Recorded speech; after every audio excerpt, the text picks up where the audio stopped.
Going. I want to thank you all for joining us today. My name is Dan Tarico. I'm the Director of Renewables with E3 Consulting, and I'm the host of today's webinar. Today, we're going to discuss one of the critical aspects of solar PV project energy modeling, which is weather data selection. And I'm here with Rounak Kharait, who's also from E3. He's our Executive Director of Solar.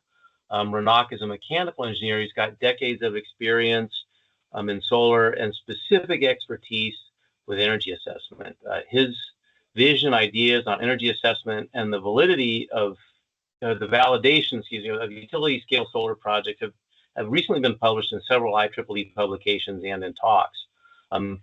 We are also joined by Simone Marletti, who's an engineering professional with more than a decade of experience in development and pre-construction analysis and engineering of utility scale renewable energy projects.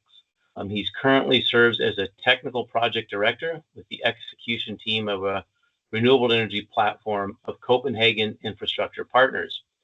And there he provides technical leadership and engineering expertise across all phases of project delivery, beginning with the early stage feasibility, where they do the energy analysis, and through design and construction. Thank you for joining us on this webinar. Let's get going. Rounak, can you share some light on your background and why this is such an important topic, especially in the current economic climate? Thanks, Dan. Hi, everybody. Rounak Kharait. It's a pleasure to be on this webinar. My background has been in the energy assessment world for about 10, 12 years now, and I see many people on the call who have had the privilege to work with in the past. I'm one of the few people in the industry having the privilege of doing energy assessment validation 3 times in my career. So I have helped bridge the gap. That is almost my calling. And being here at E3, it's always a process improvement for all of us. So today we are talking about a weather selection process that is going to help improve the typical meteorological year selection using a maximum likelihood estimation based plane of array approach. There's a lot of 3-letter abbreviations in here, but that's what the solar industry does. In terms of agenda, I'm going to go through a motivation and a problem statement as to why we are doing this and why the current methods leave a little bit of risk on the table. And then we're going to focus on why and how the POA-based maximum likelihood estimation corrects that. And then finally, we also talk about the diffuse fraction factor that we are going to implement along with the POA factor, and then an impact on the energy yield and financing is high level described by case study. We will focus on how the P50 is getting more accurate based on a POA based MLE, as well as the P90 distribution gets a little bit tighter, right? So I'm going to focus on those aspects. All right. Thank you, Rounak. Simone, over to you. You have a lot of experience applying this to project validation, and wondering what's your experience been on weather selection, and what is the importance of adjusting this method to the POA from a cash equity perspective? Like, how does this impact the financials? Hi, everyone. Yes, so this is one of the most critical inputs, right? Like there's a lot of talks or discussion among like developers or energy infrastructure company that I represent here among loss assumption, but not enough emphasis on resource selection, in my opinion, which is one of the most critical topics, because at the end of the day, it's our boundary of our energy model, right? And in my experience, and I've been sitting into IPP's world and IE as well before joining CIP here. The significance of resource selection is like very, very important. I've seen a project where, assuming a different weather file or irradiance, like a 1% of irradiance different could cause into like the revenue swing of like millions, sometimes double digit, which I was, kind of interested, and it's always been like something like that caught my attention. So obviously this is, a generic figure. It depends on the offtake structure. It depends on the capacity of the project. It depends on a lot of things, but 1% in irradiance could mean several million in terms of like revenues on a utility scale project.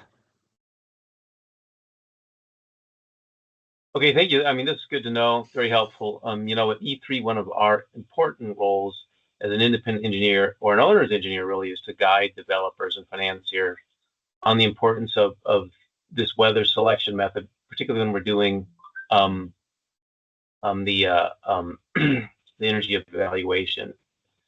And with that said, I'll let Rounak take over here and present what we have for you today. Thanks, Dan. And kind of going along with what Simone had to mention, a 1% change in the weather selection in the P50 is in the millions of dollars impact on the project financing. So the problem statement we are talking about is focused on the weather selection. So long-term resource are critical for design financing, as Simone mentioned as well. The current methods have multiple data sources that we look at. There's satellite, there's ground tuned, sometimes there's a hybrid model.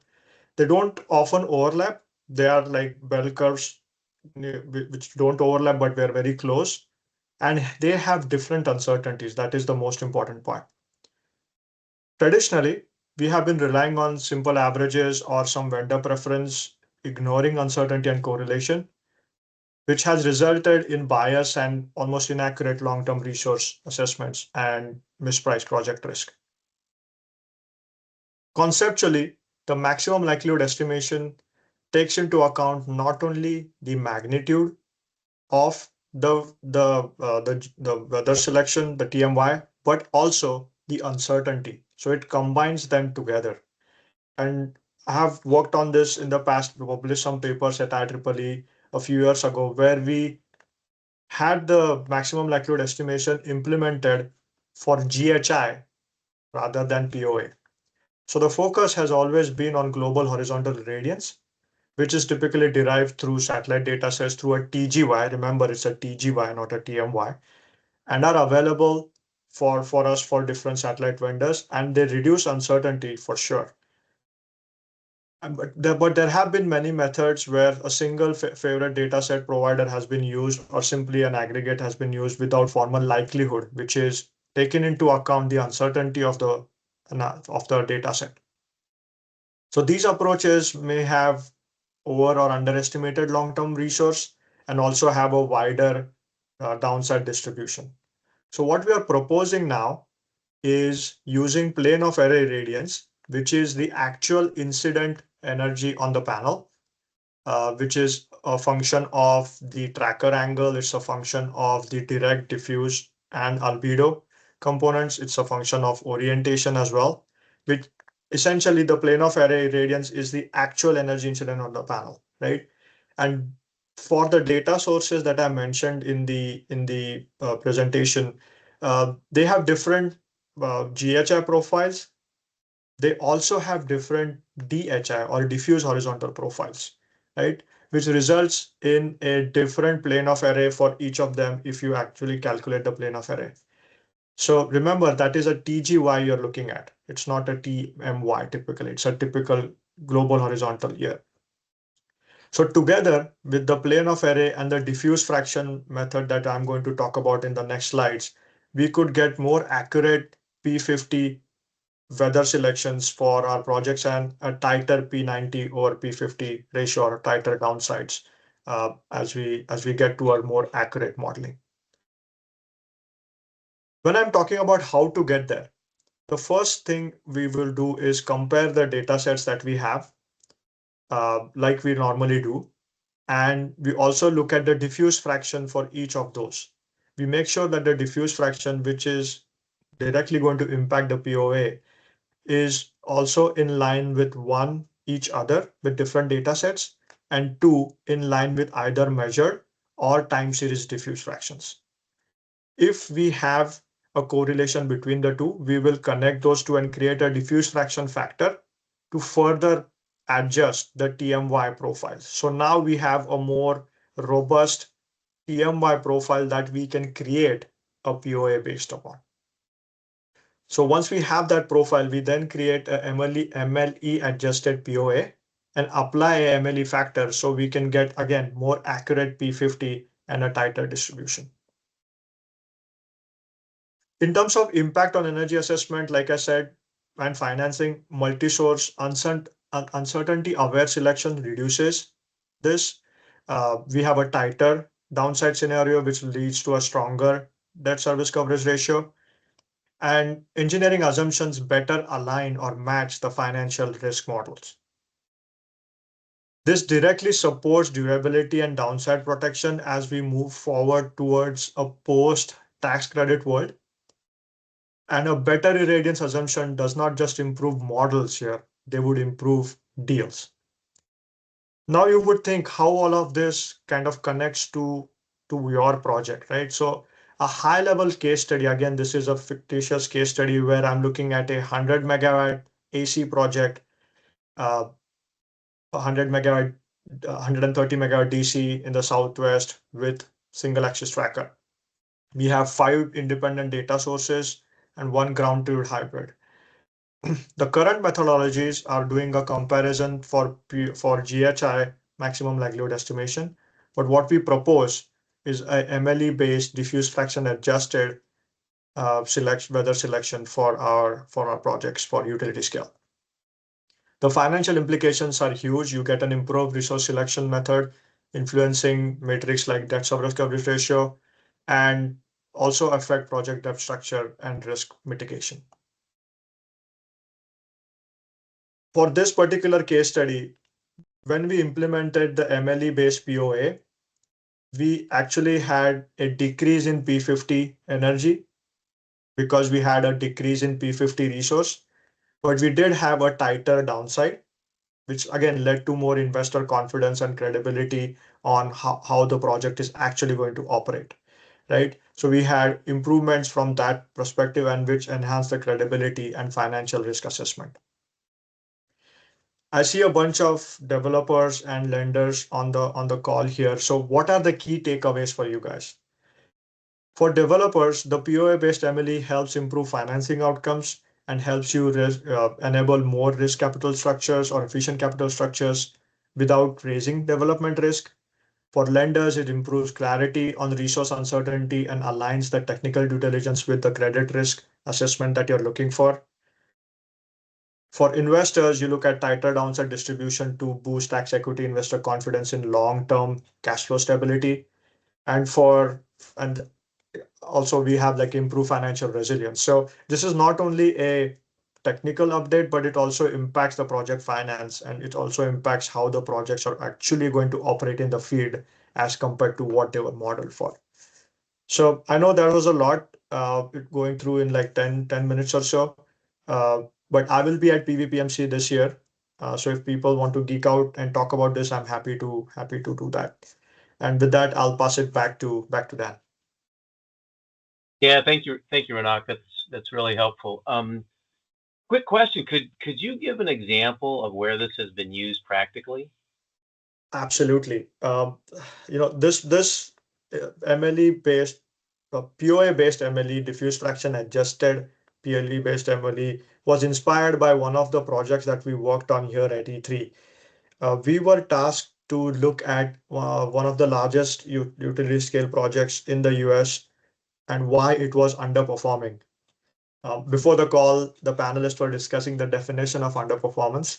But for now, what we can just say that, the project was producing less energy than what it was expected to be. And that was a big number. For this project, we went to the site and actually looked at where the parameters were, how the project is being operated. And one of the major factors that we could find out was the original weather selection had not only just considered average, but also it did not consider the impact of the diffuse on the plane of array. So we came up with this diffuse fraction concept by looking at the measured 1 year measured data on the site, the POA and the GHI, and found out that the actual diffuse fraction for the site was way higher than what it was assumed in the original TMY, right? So the plane of array or the incidence energy on the panel itself was X% lower, which was a significant enough factor for the for the investor and for the developer to rethink, hey, this is actually, I overestimated the resource that is going to be incident on the panel in the first place. So that project was an inspiration for this method, and we adjusted and adapted it moving forward. But yes, we have validated it against actual data and come up with this method. Okay, thank you. That's actually very helpful. And then Simone, question for you. Especially in this current economic climate, I think where developers are looking forward and thinking of this post PTC ITC world, and maybe the greater sensitivities of the energy modeling. How important do you think these modified assumptions will be?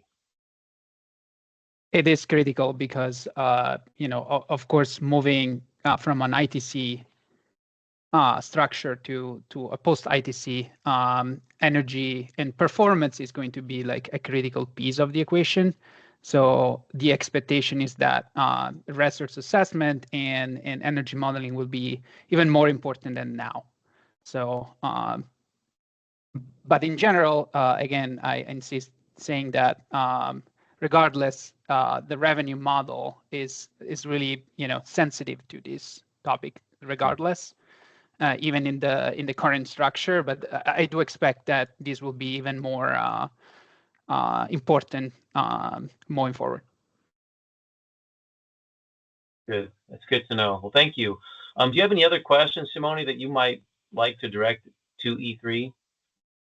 Yes. Well, I was really interested to the fact that I saw like a real project being somewhat used to kind of vet the new methodology, and I wonder if if E3 and in general the scientific community here is interested in a full backcast where we can aggregate multiple projects, review, and if in general this methodology is supposed to kind of have a better representation of the operational data moving forward, and if there's, for example, any consideration about like regions, if any region may be more sensitive or not to this.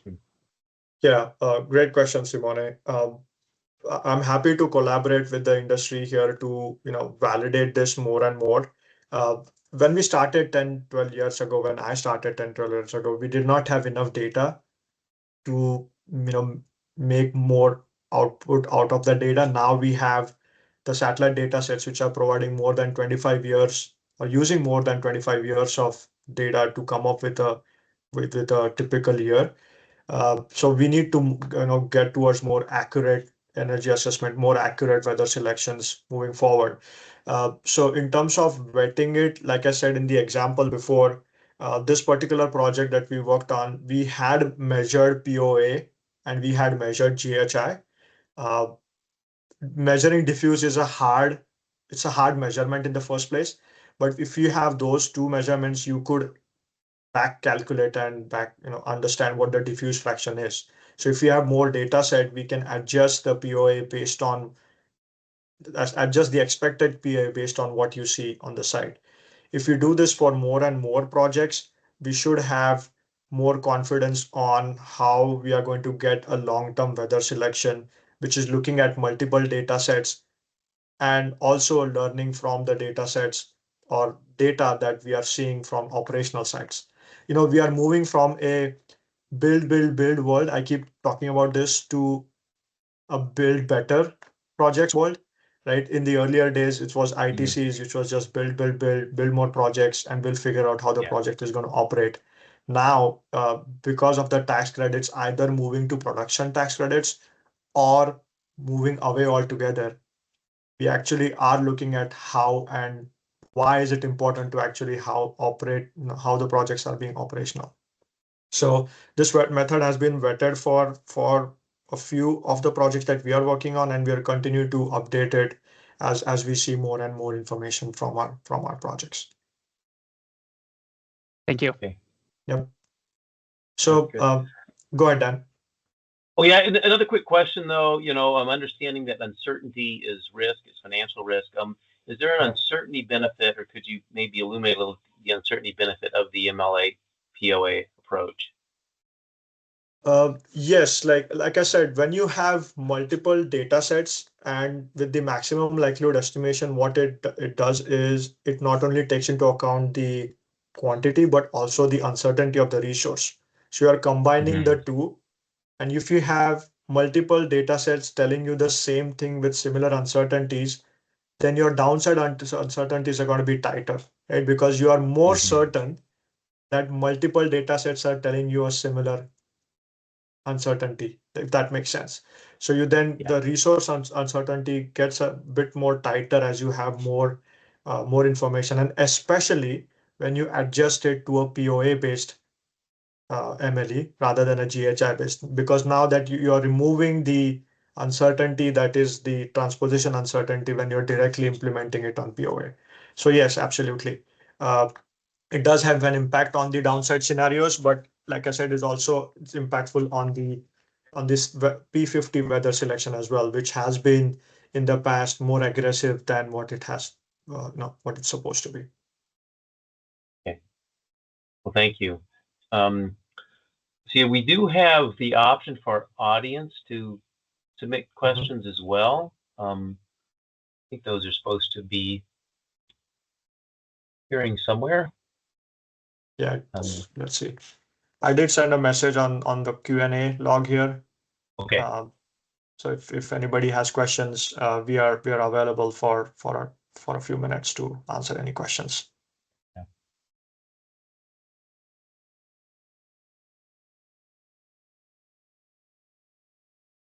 I see very familiar faces here, so I know you guys can ask questions. Yeah. Hi, can you guys see? This is Mary. Can you see these questions? I can see questions if you click on the Q&A. I see a couple of them. Yeah, I just saw one from Simran. Yes. I'm going to read this now. Using POA MLE is reasonable. For pre-construction, have you evaluated satellite-based irradiance providers to determine whether they offer TMY, TGY, POA? Oh, okay. Or would this be derived? We have not directly worked with the satellite vendors, but I know a few satellite vendors are now offering a POA directly. But the Perez model is pretty established, right? So if we have the time series GHI and the project configuration, whether it's a tracker, usual inputs, we should be able to calculate POA pretty easily. But your other question also says you're interested in whether you've explored more practical approaches for incorporating POA data earlier in the process. Yeah, if the satellite vendors directly provide the POA, we're happy to use that. We just want to validate they're using the right transposition model. But converting GHI into POA, if you have the right parameters, is not really a big task. We can just use the Perez model and get the POA. So thank you for that question, Simran.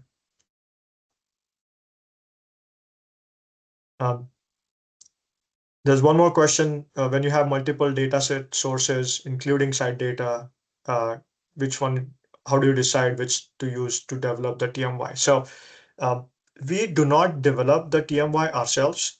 The TMY is obtained from the satellite vendor.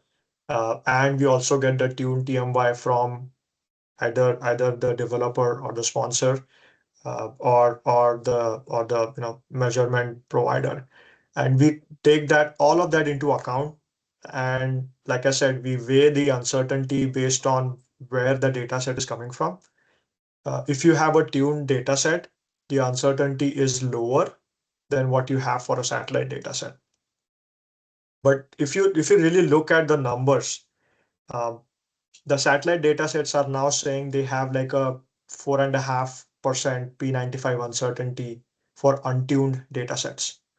For tuned datasets, the parameter measurement itself is 3.5% P95 uncertainty. So the satellite datasets have matured so much that the gap between tuned dataset versus untuned datasets is getting smaller and smaller. So you wouldn't be able to confidently say that the tuned dataset is the best because the uncertainty band is still within the band that we are talking about. So this method gives the validation to those those methods are saying, hey, we are going to have less uncertainty for the tuned datasets, which is great. So we are going to weigh it accordingly. We are going to give it more weightage as compared to others. All right. Okay. Yeah. Thank you. Go ahead, Dan. No, that's I wanted to say, see if there's any other questions. If not, we want to thank you for participating today. And this will be available for viewing offline as well. Rounak, you got the details of that, or perhaps Mary? Yep. Hi, yes, we will make this available. We'll actually send each of the attendees a link to the webinar. So, and I believe if anybody wanted to ask questions directly, you could unmute yourself and ask, but of course you don't need to. Thank you. Thank you, Mary. We kept this short and sweet on purpose. I know there's a lot to take in. But if you guys want to have a discussion on this, we are happy to answer via email or a phone call. And like I mentioned, I will be at PVPMC in 2 weeks. So happy to brainstorm there as well. That's great. Well, again, thank you, Simone, and thank you, Rounak, for this presentation. It's been very, very informative. Thank you, Dan, and thanks everybody for joining the call. We appreciate it. Thank you.